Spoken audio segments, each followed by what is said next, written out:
احترام درنښت او مینه د سکون راډیو اورېدونکو او د سوشل میډیا د برخې درنو کتونکو ستړي مه شئ شاعرانه بډار خپرونې ته مو هرکلی درنو کتونکو او اورېدونکو دې خپرونه کې موږ بېلابېل شاعران لیکوالان او ادبپال رادود کوو د هغوی پر ژوند ادبي هڅو او لاسته راوړنو ورسره څو شېبې غږېږو د نن خپرونه کې میلمه ښاغلی هدایت الله زاهد صاحب دی تمه د خپرونه تر وروستیو شېبو واورئ او په مینه یې وګورئ ښاغلی زاهد تاسو ته هرکلی مننه انسا محترمه تاسو ته او د سوشل میډیا د خپرونې ټولو خوږو اورېدونکو او کتونکو ته نیکې هیلې او سلامونه وړاندې کوم په دې هیله چې تاسو به راته جوړ او روغ یاست ډېره زیاته مننه کور مودان ښاغلی زاهد صاحب او مننه هم چې زموږ خپرونې ته مو ځان حاضر کړ که وپوښتو د لومړنۍ پوښتنې په ډول هدایت الله زاهد څوک دی چیرې زیږېدلی او څومره زده کړې یې ترسره کړي مننه ان صاحب محترمه زه چې یم تقریبا عمر مې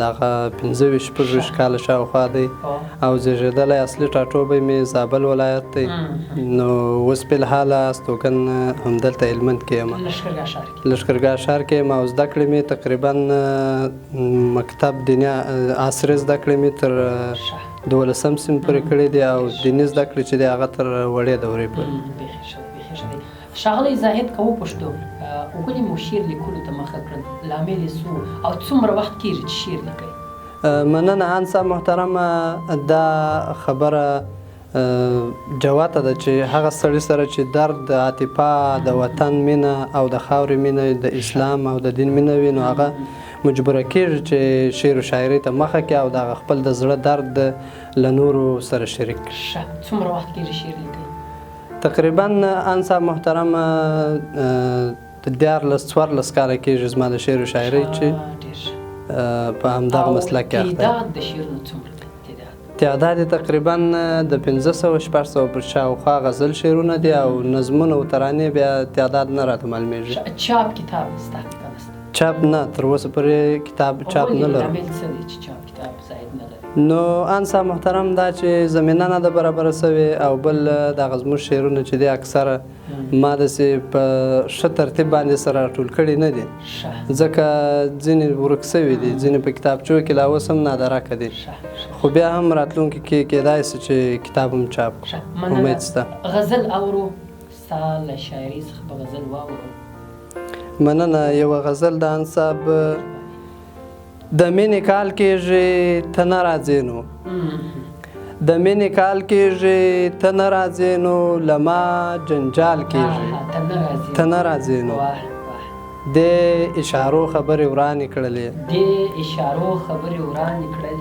مننه د اشارو خبرې ورانې کړلې دت په مسکال کېږي ته نه راځې نو ورقیبانو ته پایې کشوم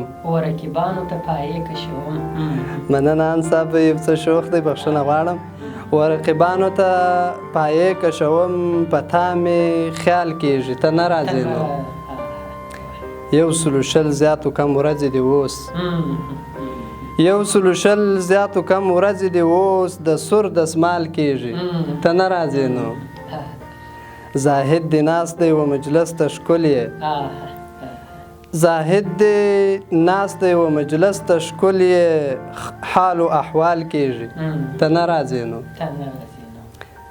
مننه نو ډېر ښایسته ښاغلی زاهد صاحب کور دې ودان ښاغلی زاهد صاحب مخکې مو یادونه وکړل چې 500 تقریبا غزل شعرونه دي او نظمونه هم لیکلي دي لومړی مو خپل شاعري له غزل څخه راپیل کړل که نثر مننه ډېره پر ځای پوښتنه ده انصاب لومړی مې شعر و شاعري له غزل شعر څخه راپیل کړې ده وروسته بیا میده مهارت مو پیدا کوئ ترانې او نظمونه مو وروسته لیکلي دي ښاغلی زاهد که وپوښتو بیا هم څه لامل دی چې ډېری شاعران کله د شاعرۍ ډګر ته راځي دې برخې ته راځي لومړی په غزل پیل باندې شروع کوي یعنې غزل شعر لیکي لامل یې څه بولي لامل یې زما په فکر انصاف دغه دی دغه غزل شعر چې دی د دې هغه جوړښت ډېر ساده او اسانه دی نو شاعر هر شاعر چې شعر و شاعرۍ ته مخه کوي په همدې فورم کې وسا مخ ته تللی سي او کار کولی سي ځکه غزل شعر انتخابوي 500 شعرونه او د نظمونو ترڅنګ په دغه 500 زیاتو کم شعرونو کې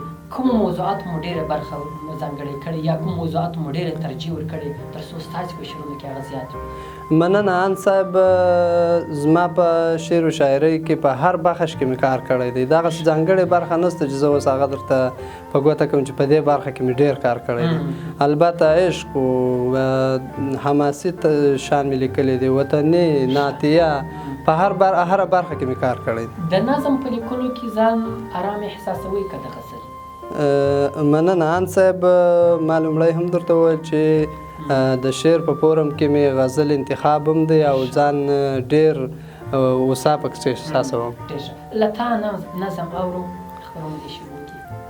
د ماضي په څېر هېواد نه دی ولسه، پکې ښه د امن درختې زرغونې شوې، ګلابونه او ببري په نڅا راغلل، له کلونو وچې څانګې لمدې شوې، تړ مې اوښکې د یتیم بې ځایه نه شوې، د شهید وینې معصومې وې راشنې شوې، پوره سوي دي د ټولو ارمانونه، راوتلې بلاګانې وې خو مړې شوې، په تیارو کې یو ځل جوړه رڼایي شوه، خورې هر خوا د تکبیر تکبیر نارې شوې. د ماضي په څېر هېواد نه دی ولس، عاطفې ته د طالب زلمي حیران یم، هر مجرم ته عمومي عفو اعلان شوه، نه یې درد د انتقام زړه کې پیدا شو، نه یې واخیسته بدله، نه یې ارمان شوه، لنډه دا سپینه جنډۍ په رپېدو شوه او حاکمه پر دې ټول افغانستان شوه. د ماضي په څېر هېواد نه دی ولسه، برادر توره پګړۍ ورته په سر کړه، تیره توره د ابدال او میرویس خان شوه، بدمرغي کډه په شا په رژېدو شوه، شومه هیله یې ناکامه شوه، خزان شوه په نظام کې سرښندونکي فدایان وړنګولې د شرک او کفر ځالې، پښتنې پیغلو ډکې له غیرت وې د هر عصر ناهدې او ملالې. ډېره زیات مننه ښاغلی زاهد صاحب، کور دې ودان چې ښایسته نظم دې راته وړاندې کړ. زاهد صاحب که بیا هم وپوښتو، شاعران باید خپلو موضوعاتو کې خپلو شعرونو کې کوم موضوعات ته ډېر وخت ورکړي یا ډېره ترجیح ورکړي یا کوم موضوعات په خپلو شعرونو کې راواخلي؟ اوسني وخت کې ټولنه کوم څه ته ضرورت لري یا کومې نکتې کوم نکات د شاعرانو هیر دي چې دوی باید خپلو شعرونو کې راواخلي؟ مننه ان صاحب، زه خپله زما په اند باندې شاعران باید د ولس ناخوالې، د ولس دردونه او په هیواد کې چې کوم شانو ته کار سوی نه دی هغه باید دوی په خپل شعرو کې راوړي او موضوعات یې وګرځوي چې د مشرانو او د ولس هغو شانو ته فکر سي او پر مخ لاړ سي. ډېری خلک پر ځان دا فکر کوي چې مثلا زه ولا د شاعرۍ په ډګر کې پرمختګ نسم کولی او نوي چې د شاعرۍ ډګر ته راځي نوي شاعران وي یا نوي د شعر لیکلو ته زړه ښه کوي په دې برخه ته راځي، هغو شاعرانو ته پیغام څه دی؟ څنګه دوی کولی چې مثلا ځان په ټولنه کې څرګند کړي، پرمختګ وکړي په دې برخه کې او په راتلونکي کې یو ښه او قوي شاعر څخه جوړ شي؟ مننه ان صاحب، زما خپل فکر خدا دی چې هر شاعر پرمختګ کولی سي او وړاندې تللی سي که چیرې استقامت ولري، ځکه هغه پښتو کې یو متل دی وایي غر که هر څومره جګ دی په سر لار لري. نو هر څوک کوشش وکړي، زیار وباسي، انشاءالله بیا به یو نوموتی سړی ځینې جوړېږي او شعرو ته به حساب کېږي. استقامت غواړي، هر کار استقامت غواړي په تېره شاعري. صحیح، مننه. غزل اورو درڅخه ښاغلی صاحب. میخانې ته یم راغلی د حبابو، جام په څو دی ساقي ګله د شرابو. میخانې ته یم راغلی د حبابو، جام په څو دی ساقي ګله د شرابو، ما اوس څنګ ته ځای نیولی د نیکانو، ما اوس څنګ ته ځای نیولی د نیکانو، لیرې ګرځمه له بدو له خرابو. مننه. ما اوس څنګ ته ځای نیولی د نیکانو، لیرې ګرځمه له بدو له خرابو، د ریا تر زمزم ښه راباندې لګي، د ریا تر زمزم ښه راباندې لګي، یوه ډکه پیاله راکړئ له تیزابو. مننه. وسیله دې زوروره د پیرګله، وسیله دې زوروره د پیرګله، صدقه دې له توکلو د لعابو. لمن ټینګه کړئ د تللو پام کوئ چې، لمن ټینګه کړئ د تللو پام کوئ چې، درنه غلا نه کړې مذهب خانه خرابو. زاهد پیر نه دی مرید نه دی خو بیا هم، زاهد پیر نه دی مرید نه دی خو بیا هم مننه. زاهد پیر نه دی مورد نه دی خو بیا هم متاثره دی له دغو دوو القابو. متاثره دی له دغو دوو القابو. میخانې ته یم راغلی د حبابو، جام په څو دی ساقي ګله د شرابو. جام په څو دی ساقي ګله د شرابو.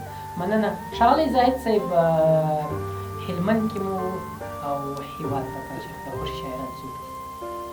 مننه ان صاحب، هلمندي شاعران ټول د ستایلو دي او ټول مو انتخاب دي.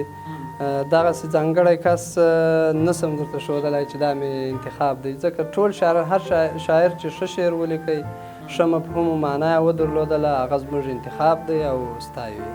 ښه شعر یادونه مو وکړه، په لنډ ډول وپوښتو ښه شعر کوم شعر ته کېږي؟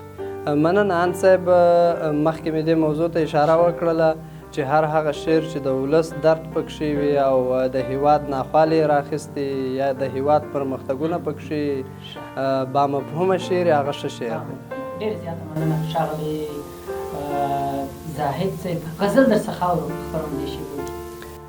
مننه ان صاحب، همدا نن مې مور ته یو شعر لیکلی دی، د مور په ویاړ، همهغه به درته ووایم که مو خوښ وي. د مور پر شونډو چې مسکا وي او دعا هم وي. د مور پر شونډو چې مسکا وي او دعا هم وي. د مور پر شونډو چې مسکا وي او دعا هم وي، لکه دنیا چې وي ودان او زما هم وي. مننه. کور ښایسته ورباندې ښکاري، حقیقت به وایو. کور ښایسته ورباندې ښکاري، حقیقت به وایو. کور ښایسته ورباندې ښکاري، حقیقت به وایو. د شفقت ډیوې یا بلې وي، رڼا هم وي. مننه. تر قدمو یې جنت لاندې دی، تر قدمونو یې جنت لاندې دی، زار یې سمه.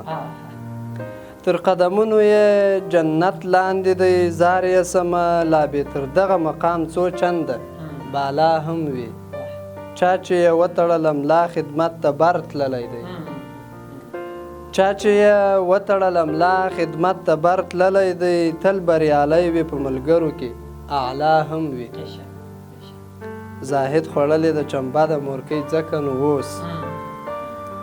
زاهد خوړلې د چمبه د مورکۍ ځکه نو اوس، زړه کې ډار نه لري، غښتلی پر بلا هم وي.